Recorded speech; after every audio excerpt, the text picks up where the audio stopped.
บูรพาและพระโพธิสัตว์ทั้งสองพระองค์ในทิศปัจจิมซึ่งสถิตอยู่ณโลกธาตุทั้งเก้าขอบารมีแด่องค์พระพุทธเจ้า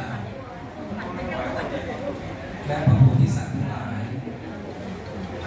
ได้แผ่คุ้มครองรักษาให้ปวงข้าพเจ้าได้อยู่ร่มเย็นเป็นสุขปราศจากโรคภัยเจริญด้วยปัญญาการงานก้าวหน้ากิจการรุ่งเรืองสมความปรารถนาทุกประการบริบูรณ์ด้วยโลกทรัพย์และอริยทรัพย์ทั้งหลายตลอดไป